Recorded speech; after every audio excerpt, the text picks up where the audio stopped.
Hey, this is Freddie Joachim, producer from Southern California. I'm going to go ahead and show you how I chop samples as well as drums in Ableton Live, and we're going to record some guitar, some piano, and some percussive elements. Let's go ahead and do it. So here we are in Live. Let's go ahead and preview the sample that we're going to be using, which is a Rhodes sample.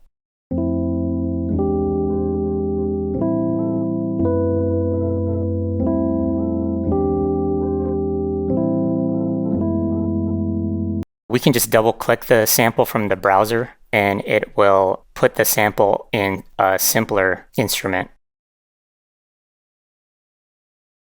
Now here's the sample in simpler, and what I like to do is chop the sample manually.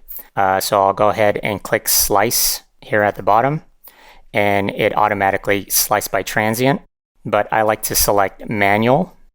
And I like to create the chop points myself. So this will be the beginning. Let's create the start point.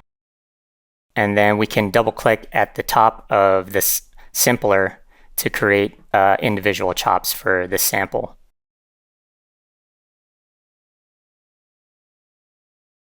Okay, so those are the slices that we just created.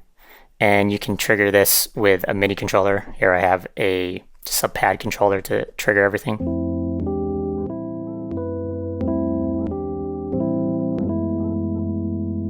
And on the bottom here where it has all the parameters, I like to set the velocity to 0%. So we're working with full velocity when we push on the pads, and the volume to 0.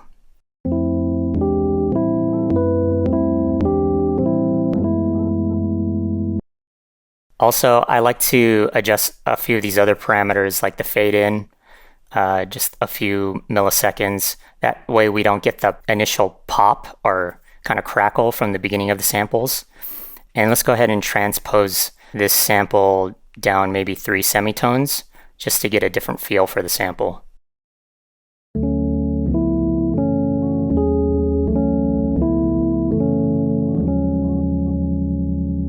I also like to warp the sample, just so in case of short little chops, it can extend the sample a little bit longer. So we'll select warp, make sure it's highlighted, select this ×2 multiplier so it doubles the time that the sample will play back. And I also like to change this from beats to complex. That way we don't get the digital artifacts when we're listening to the sample.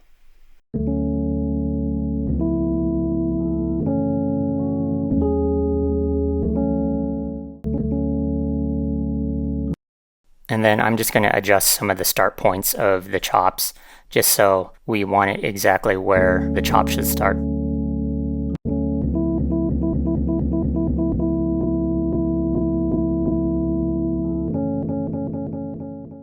Okay, let's go ahead and record those chops. So we're going to activate the metronome and it'll count in a bar, and we'll go ahead and start recording.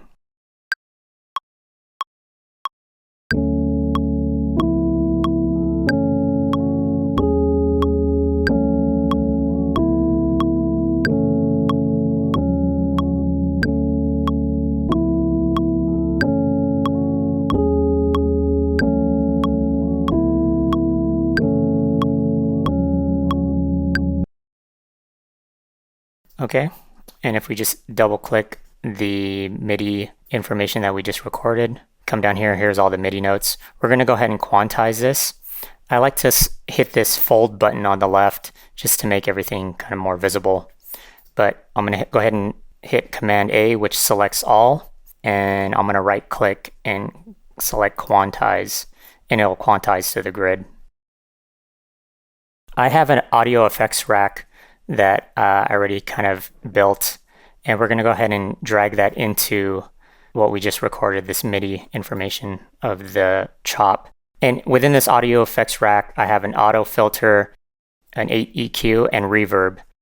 And I'm basically just running a low pass filter on this auto filter, and I bring down some of the low end on the EQ, and I'm just adjusting the wet and dry knob on the reverb, so maybe around 25%. Here we have it 27. So let's go ahead and preview what the sample sounds like now.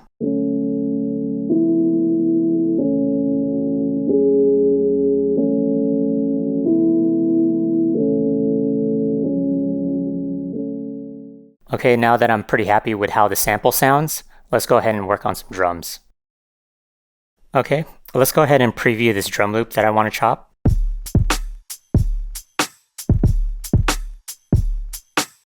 Okay, we're just going to go ahead and click and drag it into live. And here's the drum loop. And what I like to do is right-click the audio and select Slice to New MIDI. And for this, there's a few options you have. I like to select Create Slice, 1 slice per transient. This makes it a little bit easier as far as chopping drums or a drum loop would go. Transients are basically these audio waveforms where it kind of peaks. So it's a lot easier to chop by transient using drums rather than using transients in a melodic sample or something like that. And for this slicing preset, I like to select built-in with 0 velocity. Let's go ahead and deselect this preserved warp timing as well. It basically just created a new drum rack for us with all the slices, and we can preview those by hitting the pads.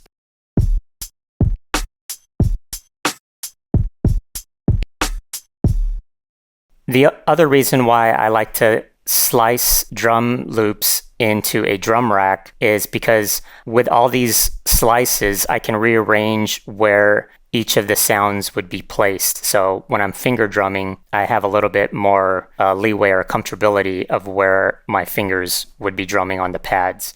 Let's go ahead and move some of these slices around so it's a little bit easier for me to drum.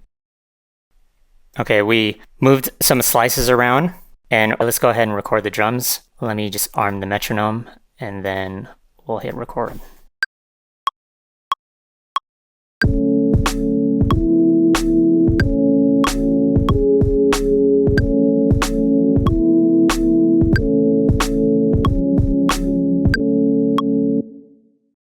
And here's all the MIDI information that we just recorded. I like to quantize the snare. So I'm going to go ahead and just select the snare notes here and right click and select quantize, and that'll snap it to the grid. For the kicks though, I like to shift some things over. So we'll go ahead and zoom in here. I'm going to hit the plus button on the keyboard, and we can see that some of the kicks are kind of offset a little bit.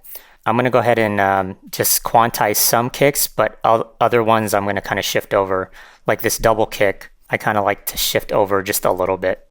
While we're doing this, we're going to play it out and then see where we need the adjustments. So I'll just go down the line here and just move things around where I feel they need to be snapped to the grid accordingly.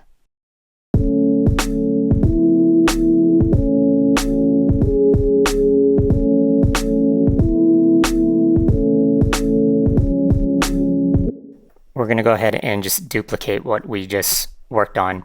So I'm just going to hit Command D on the keyboard. And since these are two of the same that are separated, we can select both of them and just consolidate this into one MIDI clip. We're going to go ahead and just keep adding on to the drums. So I have some hi-hats here that I just want to record. And we're just going to record on top of what we just worked on. So just make sure that this plus button at the top near the transport buttons is selected, and we're just going to add on to what we've already recorded. So let's go ahead and do that now.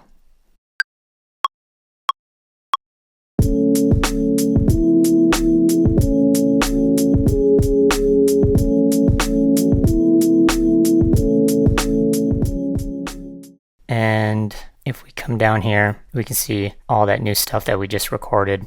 I'm going to actually quantize this as well. So I'll select those two hi-hat samples that we just recorded, and I'll right-click and quantize that as well. And I also like to adjust some of the volume for some of the samples. For instance, I feel like the hi-hats are a little bit too loud. So I'll go to their respected samples down here on the drum rack, and I'll just bring down the volume of each of those hi-hats.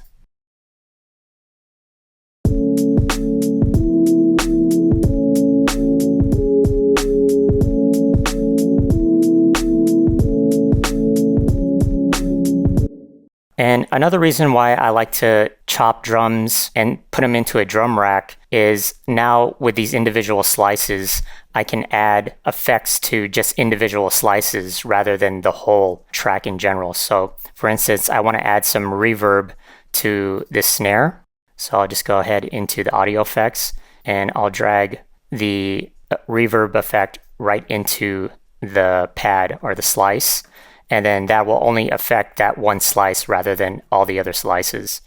And then we're just going to adjust the wet and dry knob, just bring it down pretty low, maybe around 7 to 10%. And then we'll do that the same thing with the hi-hats as well. So we'll just drag some reverb into those hi-hats. And then these will be maybe around 20% on the wet and dry knob.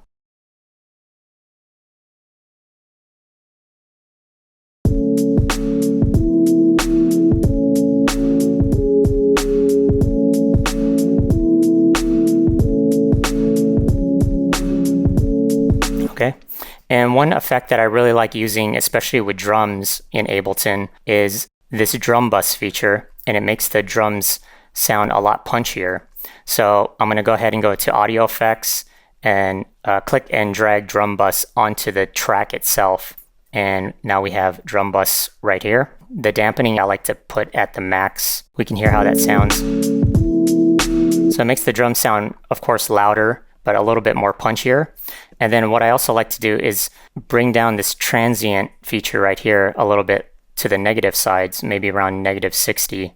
And then this gets rid of some of the airiness from the drums. So let's hear how that sounds.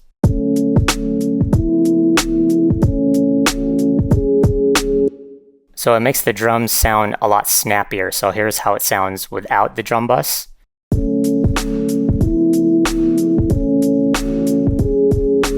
And here is how it sounds with the drum bus.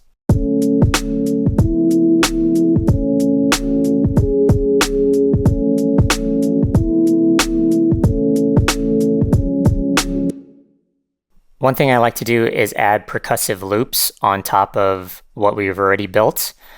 Here is a kind of like a shaker loop.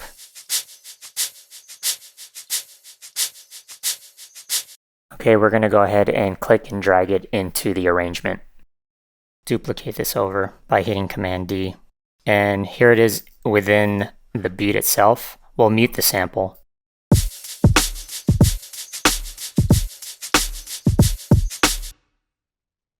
One feature I like to use in live is this transient feature down at the bottom. So if you double click the audio sample, you can see the waveform down here. And then from here, I like to adjust these parameters to make the percussive loop sound a little bit different. So what it'll do is it'll kind of more highlight the peaks of the transients and get rid of some of this airiness in between. So here's how it sounds without it. And if we come down here, select this arrow to just forward and then bring down the value, say maybe to 20. This is how it sounds now.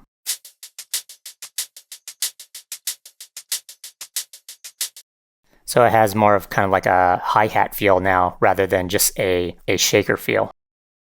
I created an audio effects rack which we'll be using throughout this whole project basically, or this whole beat. And it's an effects rack with some simple effects in it, like an EQ, a delay, and reverb, and we'll be using this a lot. The EQ, basically just taking out the low end. The delay, we're going to be adjusting for different elements throughout this whole thing, as well as the reverb. We're just going to be adjusting the wet and dry knob a little bit more. For the delay, I like to keep the feedback kind of like around 9 o'clock, maybe 20%, and the wet and dry knob around 20-25%. And here's how it sounds with all of those effects.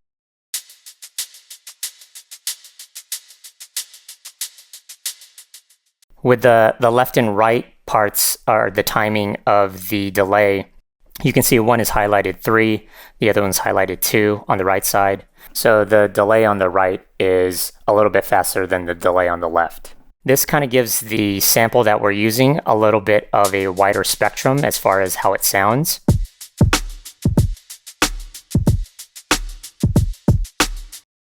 Just to give the drums a little bit more of a looser, organic feel, I have a shaker, a triangle, and I'm going to record my voice on the microphone. So let's go ahead and do that now.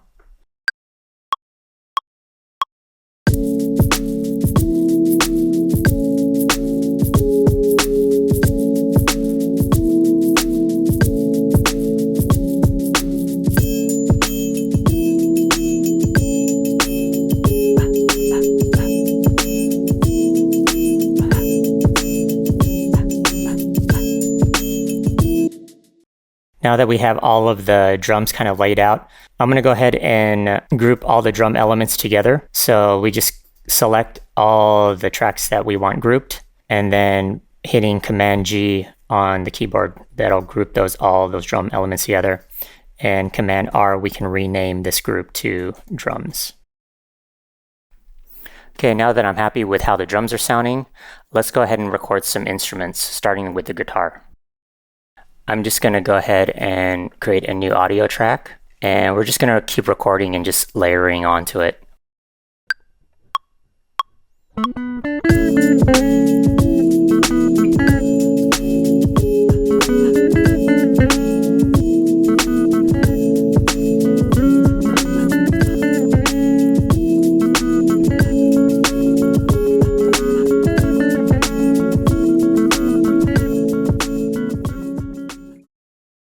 Okay, that sounds good as far as the guitars go.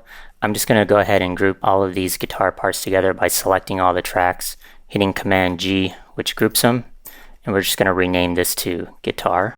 And then we're just going to go ahead and add that same effects rack to the guitars as well.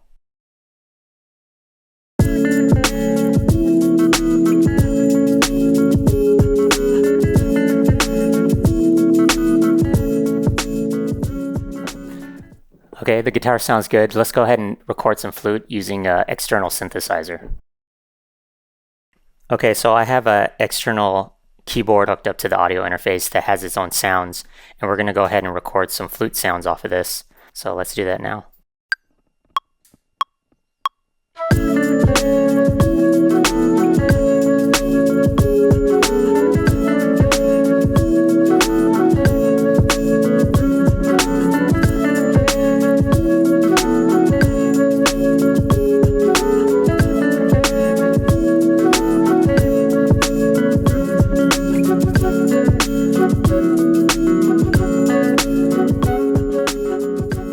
Okay, and we're just going to add a little bit of a fill to this.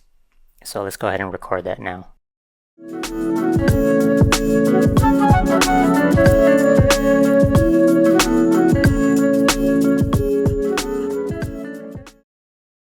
Okay, I'm going to go ahead and just group those two tracks that we just recorded together, selecting the tracks and then hitting Command G, and then Command R we can rename.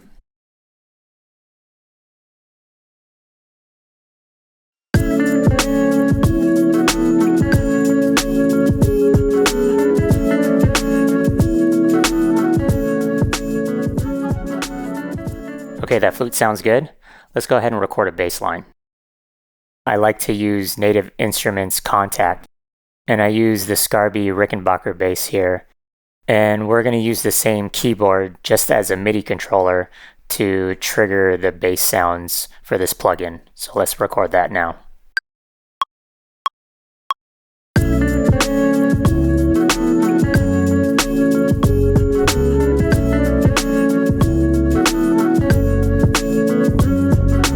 Okay, that's sounding great so far. Let's go ahead and record some kalimba over this.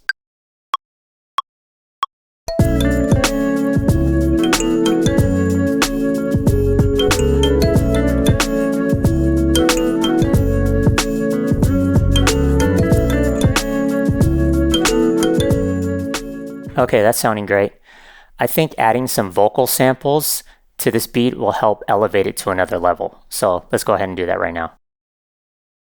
Okay, for the vocal samples, I like to use a plugin called Arcade by Output, and we're just going to go ahead and record those vocal samples here.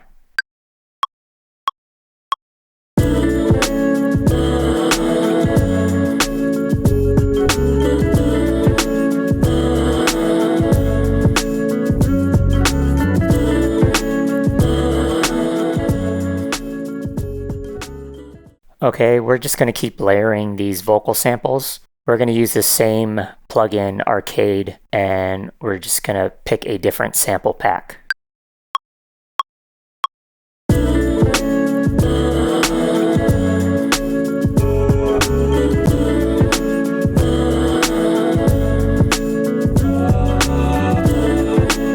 Okay, we're going to keep layering onto this.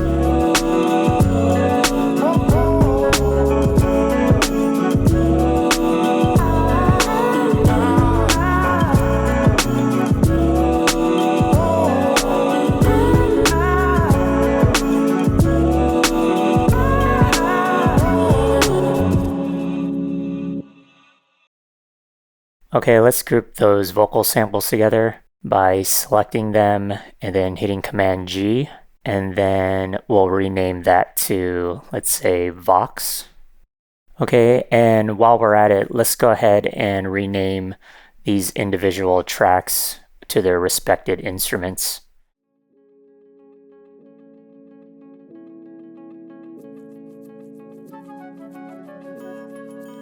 So I just finished up the main loop, which I'll use as the chorus or the main hook of the track. And now from here, I'll map out the entire song and perhaps work on a bridge for the track where I can change up the drums a little bit, and then we can shift around a few other elements. So let's do that now.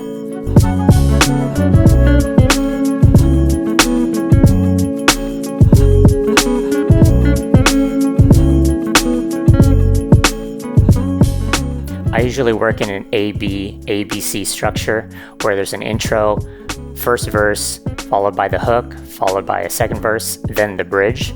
And for the bridge, I removed some elements and I created a new drum pattern.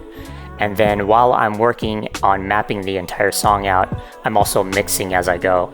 And then I created a simple mastering chain using some of my favorite plugins, which we'll go over right now. Okay, I have an audio effects rack here, and I put in some third-party plugins for mastering for this rack. Okay, the first plugin here is called RC20, which is an effects processor, and I mainly use it for the noise. It gives it kind of like a vinyl effect. I also added a little bit of reverb and a tape effect, which gives it like a dropout, like you're listening to it on a cassette. And secondly, I use this stereo imaging tool called Ozone. And I use this to give the song a wider spectrum and a more wider stereo feel. And finally, I use this limiter by Sonics. It's the Oxford limiter, just to basically compress the whole song. Okay, here's how it sounds like without the mastering chain.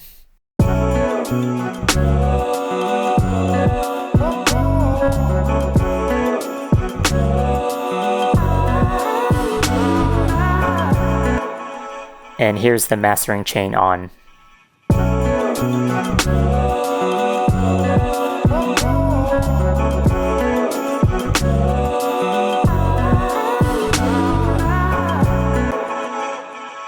Okay, so basically that's how I create a song from start to finish. I'll start with a simple sample to chop, then create drums around that, and then build everything else around that. For this particular song, I was able to add some live and organic elements like the electric guitar, a flute sound, as well as some miscellaneous percussion. And I'll work on a loop, and after I'm happy with that, I'll just map everything else out. So this is Freddie Joachim again. Thanks again for watching this video, and hopefully you'll be able to use some of these techniques in your own production. Thanks again.